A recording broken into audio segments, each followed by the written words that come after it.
Hello everyone, আসসালামু আলাইকুম। সবাই কেমন আছেন? রমজানের একটি ব্যস্ত কিন্তু খুব সুন্দর দিন নিয়ে হাজির হয়েছি। আজ সকাল থেকে ইফতার পর্যন্ত আমার পুরো প্রস্তুতি আপনাদের সাথে শেয়ার করব। প্রতিদিনের মতো আজকেও আমার মা সকাল থেকে দই বসানোর কাজ শুরু করে দিয়েছে। আমার দায়িত্ব না, এটা হচ্ছে আমার মায়ের দায়িত্ব। কারণ আমার মা যদি দইয়ের কাজ করে আমি পুরো বাসার কাজ করতে পারি, আর আমি যদি দইয়ের কাজ করি তাহলে বাসার কাজ পড়ে থাকবে। তো মা দইয়ের কাজ করতেছে, আমি বাসার কাজ করতেছি। এখানে এই যে আমার ডাইনিং টেবিলের রান্নারগুলো আমি আজকে তুলে ফেলছি, কারণ টেবিলে বেশি একটা আমাদের খাওয়া পড়ে না। টেবিলটা খুব সিম্পলের মধ্যে রেখেছি, কারণ টেবিলের উপরে বেশি কিছু রাখলে সেটা আমার মেয়ে তুলে নিয়ে যায় খেলাধুলা করার জন্য। এর জন্য যদিও মন চায় টেবিলটাকে মনের মতো করে গুছিয়ে রাখতে, কিন্তু আমার মেয়ের জন্য পারি না, আর ও ছোটো মানুষ, কিছু বলতেও পারি না। এর জন্য আমি টেবিলটা খুব সুন্দরভাবে সিম্পলের মধ্যে রেখেছি। আর এদিকে আমার মা পাউডার দুধ দিয়ে দুধটা যখন 2 বলক কাটছে তখন দুধটা নামিয়ে নিয়ে 2টা ফ্যানের নিচে দিয়ে দিয়েছে, কারণ এখানে আমার 8 কেজি দুধ, ঠান্ডা হতে অনেক সময় লাগবে। আর এদিকে চায়না গ্রাস এনেছে আপনাদের ভাইয়া, আজকে ইফতারিতে ফালুদা রাখবে, এজন্য তো চায়না গ্রাস দিয়ে আগে জেলিটা রেডি করে নিচ্ছে উনি। তো প্রথমে ভাবছে সাদা রাখবে, পরে বলছি না, একটু হালকা ফুড কালার দাও বা জর্দার রং দাও, তাহলে কালার হলে একটু দেখতে সুন্দর লাগবে। তো সব কিছু এই যে উনি ওনার মতো করে গুছিয়ে নিচ্ছে। এই দায়িত্বটা আপনাদের ভাইয়ার। আপনাদের ভাইয়া আবার এগুলো খুব সুন্দর ভালো করে পারে। আমি পারি, কিন্তু আমি যদি এগুলোতে সময় দিই তাহলে আমি অন্যান্য বাসার কাজ করতে পারবো না। আর আমি যা পারবো বাসার কাজ করতে, আপনাদের ভাইয়া তো তা পারবে না। তো ওনাকে বলছি এগুলো তোমার দায়িত্ব, তুমি করবা, আমি বাসার বাকি কাজগুলো করি। রমজানের দিন তো এমনিতে অনেক ছোট মনে হয়, কিন্তু অনেক কাজ, সকাল থেকে সন্ধ্যা পর্যন্ত কাজ যতই করি মনে হচ্ছে শেষ হচ্ছে না। তো এখানে এই যে ওনার যখন জেলিটা রেডি হয়ে গেছে তখন একটা বক্সে ঢেলে নিয়েছে। এটা ফ্যানের নিচে ঠান্ডা করে তারপরে ফ্রিজে রাখতে হবে। আর এই দিকে নিয়েছে এই যে সাবুটাকে ভালো করে সিদ্ধ করে নিচ্ছে। সাবু সিদ্ধ হয়ে যাওয়ার পরে তো সেটাও বাটিতে ঢেলে রেখে দিবে ফ্রিজে রাখার জন্য। আর এইদিকে করতে হবে খিসাটার জন্য এখানে নিয়েছে দুধ, লিকুইড দুধ, তারপরে চিনি, পাউডার দুধ। পরে নামানোর আগে 1 টেবিল চামচ কর্নফ্লাওয়ার দিয়ে তারপরে খিসাটাকে ঘন করে নামিয়ে রেখেছিল। আপনারা চাইলে ঘরে ফালুদা তৈরি করে খেতে পারেন।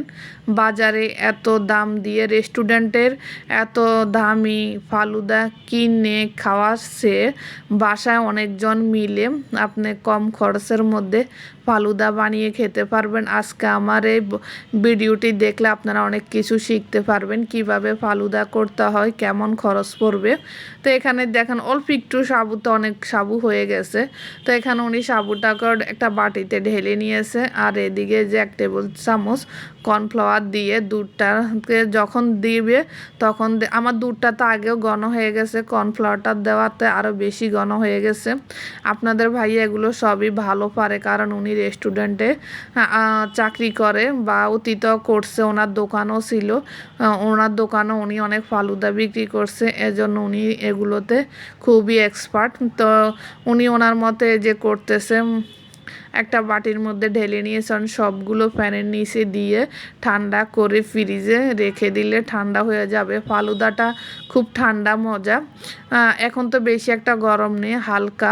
তো এই জন্য আমি এই আজকে আইসক্রিম আর নিইনি ফালুদার সাথে, কারণ আমার মেয়ে দিবে না। যদি আমি আইসক্রিম আনি আজকে বাসা, তাহলে কিন্তু আমার মেয়ে এই প্রতিদিন আইসক্রিমের কথা বলবে আইসক্রিম দেওয়ার জন্য। এখনও তো ভালো গরম পড়েনি, ওর ঠান্ডা লেগে যাবে। তো এই জন্য আমরা ফালুদার সাথে আইসক্রিম খেতে পারি না। আপনারা কিন্তু অবশ্যই আইসক্রিম নেবেন, আইসক্রিম নিলে ফালুদাটা বেশি মজা হয়। তো তো এইদিকে যে আমার মায়ের কাজ আমার মা খুব সুন্দরভাবে করতেছে। এখানে হাফ লিটার দই নিয়েছে, দুধের সাথে মিশিয়ে দই বসাবে। তো আমার আজকে 6টা বড় বক্স বসাবো আর বাকিগুলো ছোট কাপ দই বসাবো। অনেকেই ভাবে দই বসানো কঠিন, কিন্তু আসলে খুবই সহজ। ব্যবসার জন্য হোক বা পরিবারের জন্য, ঘরে বসানো দইয়ের স্বাদই আলাদা। আপনারাও চেষ্টা করবেন বাসায় কম খরচের মধ্যে নিজেরা দই বসিয়ে দই চিরা, লাচ্ছি এগুলা খেতে পারবেন। রমজান বলেন কিংবা গরমের সময় বিয়ে শাদী যার যেমন প্রয়োজন তো সেরকমভাবে দই বসিয়ে খেতে পারবেন খুব সহজে। দই কিন্তু এত আহামরি কঠিন কিছু না, যদি আপনি সব কিছু প্রসেস সুন্দরভাবে করতে পারেন তাহলে। তো দেখেন এই যে আমাদের বাসার সবাই দই বসাতে পারে, কারণ আমরা ছোট থেকে দেখে আসতেছি। আমি করোনা থেকে দইয়ের ব্যবসা করি, আলহামদুলিল্লাহ এখন পর্যন্ত করে যাচ্ছি। তো এখানে আজকে কিছু পাকোড়া বানাবো। নিজের পুঁই শাকের গাছ ছিল, তো ওখান থেকে আমার মা কিছু পাতা নিয়ে এসেছে। গাজর, পুঁই শাক আর আলু দিয়ে পাকোড়া বানাবো, সবজি পাকোড়া ইফতারির জন্য। তো আপনাদের ভাইয়াকে বলছি একটু কেটে দেওয়ার জন্য, উনি সুন্দর করে একবারে কুচি কুচি করতে পারে। আমি আর আমার মা এরকম পারবো না, এজন্য ওনার হাতে এই কাজগুলো করালে খুব সহজে উনি করে দিতে পারে। তো উনি করলে কি হয়, ওনাকে আবার সব কিছু হাতের কাছে গুছিয়ে দিতে হয়, না হয় উনি পুরুষ মানুষ আমাদের মতো পারবে না।